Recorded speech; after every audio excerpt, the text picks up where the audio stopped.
disebutkan oleh Bung Ade Armando bahwa Pak Ahok pasti tahu. Sementara Bung Hendarsa mengatakan kalau Pak Ahok tahu, maka bisa jadi obstruction of justice. Betul ya? Oke. Saya ingin tanya ke Bung Ferry Amsari sebelum saya ke Bung Guntur Romli. Oh, saya mau panjang nih, jangan ke Bung Rom.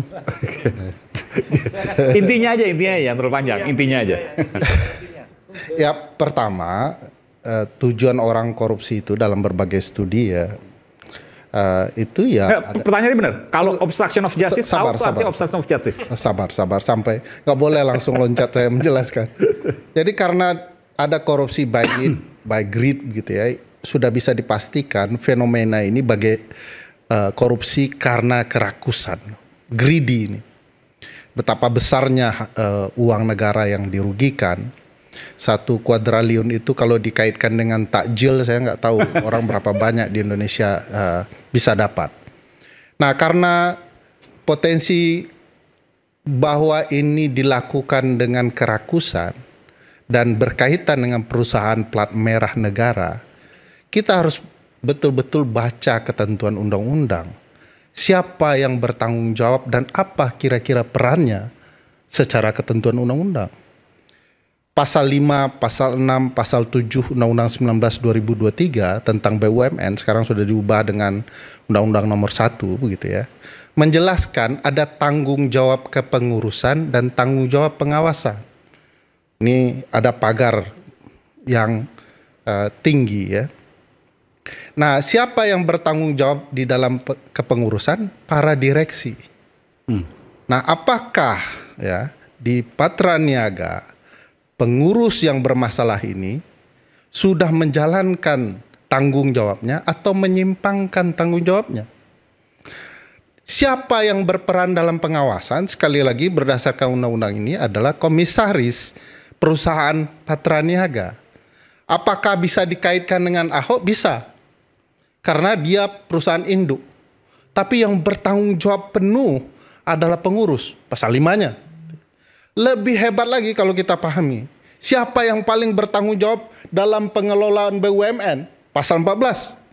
Lebih sakti lagi pasal 3A undang-undang yang baru. Pasal 14 undang-undang BUMN yang lama, karena konteks kasus ini lama, yang paling bertanggung jawab pengelolaan ini semua adalah Menteri BUMN. Kebetulan Menteri BUMN sekarang dan Menteri BUMN yang dulu orang yang sama. Dalam konteks pertanggungjawaban pemberantasan korupsi, ini orang jangankan diminta pertanggungjawaban hukumnya, pertanggungjawaban moralnya harus ada, harus mundur. Menteri yang disukai oleh Bang Ade atau tidak, saya tidak tahu, tapi dia sama sekali tidak menunjukkan konsep pertanggungjawaban pejabat negara dalam konteks ini. Anak buahnya maling habis-habisan. 190 triliun kalau dikomplitkan kerugian Mohon keuangan. maaf Bung Ferry, bukan hanya satu loh ya. Ya. Di banyak BUMN kan terjadi akhirnya. Oh iya Bang. Kita fokus ke sini dulu. Kalau kerugian keuangan negara yaitu 1 kuadriliun itu dipikirkan apa yang bisa dilakukan, saya tidak terbayang berapa kali pemilu kita bisa lakukan. Kita bisa ganti-ganti presiden gitu ya. Tapi sekali lagi kita harus pahami konteks tabiat korupsi ini.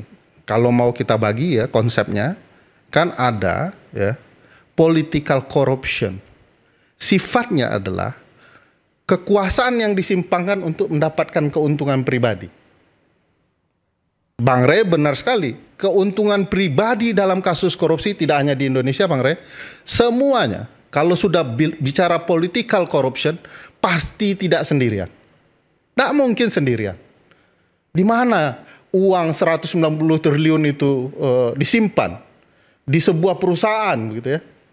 Kalau tidak semua orang terlibat, sulit sekali. Jadi untuk menutupi ya maling besar ini, semua orang harus diupayakan terlibat. Bang Rey bayangkan ada orang yang berkuasa penuh, tapi seolah-olah tidak tahu. Itu konteks pasal 14, pasal 5. Itu jadi aneh. Nah, saya agak memikirkan jangan-jangan dalam kemelut kasus korupsi politik seperti ini selalu temanya mau dialihkan. Kebetulan Pak Ahok ini suka ngomong kan. Dan biasanya orang tidak nyaman kalau ditembak omongan Pak Ahok. Ini tepat kita bawa orang ini untuk mengalihkan cerita substansial. Siapa pelaku maling sesungguhnya dan siapa yang paling bertanggung jawab menurut Jadi ketentuan. Ahok dimunculkan hanya untuk mengalihkan siapa-siapa yang sesungguhnya berbuat korupsi. Ada yang memancing, banyak itu dalam praktik-praktik ya, pengalihan isu dalam kasus korupsi ya. Nggak ada meyakini itu. Tapi catatan saya mau kasih saya tidak mungkin perlu dipahami bahwa semua orang potensial dalam lingkaran yang sama itu terlibat. Pertanyaannya, kenapa hanya fokus ke Ahok? Kalau ketentuan undang-undangnya bicara yang lain. Saya sepakat saja Pak Ahok diperiksa yang memang harusnya diperiksa. Kan tidak mungkin orang bersuara tidak diperiksa. Tapi pertanyaannya, orang menurut ketentuan undang-undang yang bertanggung jawab siapa? Juga diperiksa dong. Kalau pakai undang-undang BUMN yang baru Bang Ade lebih sakti lagi. Pasal 3A itu. Pak Presiden yang bertanggung jawab. Ini karena mau menjelang Danantara ya. Mau uang ini jauh lebih besar gitu ya. Harus ada pelindung raksasa juga.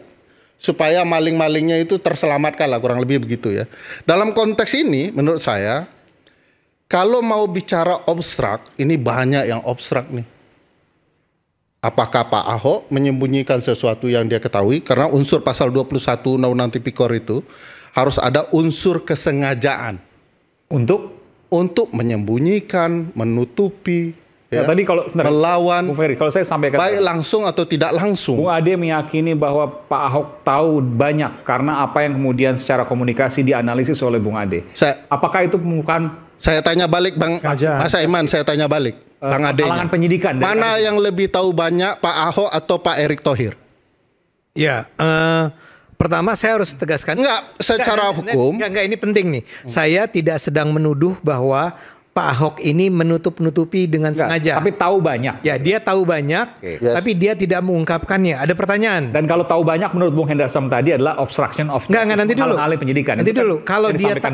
Kalau dia tahu banyak, tapi dia sebetulnya takut untuk mengungkapkannya, itu saya yakin bukan obstruction of justice kan? Ya kan? Karena dia kan ada selalu niat jahat ya. Ya.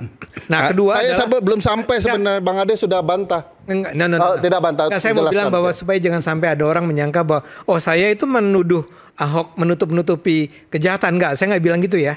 Saya merasa bahwa dia tahu tapi tidak dia ungkapkan dan karena ada satu hal. Saya duga ada yang mengancam dia. Menjadi penting. Nah, kedua adalah kalau Anda tanya tentang lebih tahu mana Bang Ade, siapa yang lebih bertanggung jawab? Bang Ade. Ya. Saya mau tanya, yang mengancam dia ini karena memang dia kader partai tertentu, kader PDI apa gimana ini? Karena tunduk harus sama partainya. Ini namanya mulai diajak berspekulasi. Padahal saya sudah sampai ke abstrak nih. Saya nggak tahu. Ya. Jadi abstrak itu ya tentu saja ada unsur kesengajaan dengan niat tertentu ya, menyembunyikan. Itu ancaman hukuman berapa tahun? Menghalangi 3 tahunan. 3 tahun, oke. Tapi kalau nanti dilihat pasal abstrak di pasal 221 KUHP itu beda lagi itu ya. Bisa 12 tahun. Ya bisa kemana-mana. Ya. Luar biasa. Itu minimalnya ya. Nah saya mau mengatakan bahwa mengetahui belum tentu obstruction of justice. Ya tergantung niatnya. Kalau dia diancam, dia takut mau menghadapi mafia besar gitu ya. Tidak semua orang seberani beliau ya ketika membongkar kasus Papa minta saham yang kurang lebih anasir pelakunya sama ini yang dikorbankan lain, pelakunya tetap hidup dan berjaya di Republik ini di era Pak Presiden Joko Widodo dan hidup terus sampai era Presiden Prabowo. Saya tidak suka menyebut nama karena nanti dikaitkan kemana-mana. Nah, saya mau menjelaskan obstrak yang terjadi sebenarnya mudah ditelusuri. Apakah Menteri BUMN sebagai orang paling bertanggung jawab menurut Undang-Undang BUMN menutupi, kalau dia mengetahui, menghalangi proses, tidak melaporkan, atau kemudian dia pura-pura ya bahwa dia tidak terlibat kalau seandainya terlibat. Nah ini kan problematika abstrak yang jauh lebih terang yang perlu dijawab oleh Republik ini. Saya juga agak sangsi kalau aparat penegak hukum tidak memanggil orang-orang yang bertanggung jawab ini. Kalau dilihat konstruksi ketentuan undang-undangnya, kalau saya jaksa ya, saya akan panggil dulu tuh di pasal 5, seluruh direksi Pertamina panggil. Seluruh pimpinan BUMN panggil. Anda proses seperti ini 190 triliun ini Anda tahu dari mana? Di mana Anda dikibuli sampai Anda tidak tahu uang sebesar ini? Mudah sebenarnya. Sabar Bang Hendarsam. Ini perlu dituntaskan. Ya. Nah, kalau kemudian kita melihat tidak ada upaya-upaya ke sana, saya melihat ini permainan sandiwara untuk membunuh lawan saja. Atau kurang lebih ya pergantian permain begitu ya. Ini kan ribut-ributnya tinggi ya. Kalau di kasus beliau kan karena beliau yang mengungkapkan, ributnya tinggi luar biasa. Tapi kita bisa lihat... Tapi diganti juga akhirnya? Ya beliau diganti ya. Karena orang jujur di Republik ini harus diganti. Orang yang tidak jujur yang harus dipertahankan ya. Nah kita lihat kasus itu kan tidak berkembang. Bahkan orangnya duduk bersama presiden dalam meeting para pengusaha di Jepang gitu ya. Bukan di Jepang, di Indonesia dengan pengusaha Jepang. Anaknya sekarang terlibat. Wah enak betul ternyata menjadi koruptor dan pelaku kerusakan Republik di negeri ini. Jadi maksudnya Pak Erick Thohir itu koruptor atau gimana ini maksudnya? Nah, atau saya tidak mau menjelaskan ke Bung Hendarsam kalau tidak nangkap poin yang saya sampaikan. Ya itu maksudnya kan. Saya mau menjelaskan ke publik saja. Dengan orang-orang luar Anda sebut. Kayak saya mau mengatakan di kasus beliau itu ada anasir orang-orangnya yang sama di sini, tapi diberikan tempat oleh negara gitu. Iya. Okay. Harusnya presiden minta maaf pernah mengundang orang itu di depan para pengusaha. Tapi kan konteksnya kan berbeda. Bukan Pak Erick maksudnya, anak yang tersangka. Iya, anak yang tersangka. Oke. Nah, makanya saya tidak mau menjelaskan karena kurang nangkap gitu ya. Nah, kalau begitu harusnya negara sudah minta maaf. Pak Presiden tidak pernah minta maaf. Apalagi presiden yang lama ya. Kejahatan berlangsung di tempat dia tidak malah merasa baik-baik saja, malah membangun republik. Ini kesannya. Padahal pelaku korupsi terbanyak sepanjang sejarah kita adalah di eranya. Harusnya sudah minta maaf. Kita nggak pernah dengar. Ini gara-gara Bang Rey nyuruh saya milih orang ini. Ada orang yang tabiatnya mestinya bertanggung jawab. Nah kita melihat nih arahnya ini mengorbankan pemain. Jadi nasihat saya untuk Pak Sorom, bahwa siap-siaplah partai Anda dan Anda sedang dikorbankan. Nikmatilah genderang ini, mainkan perjuangan. Kalau beliau kan cukup menikmati ya. Ayo monggo siapa yang mau menjelaskan saya sampaikan.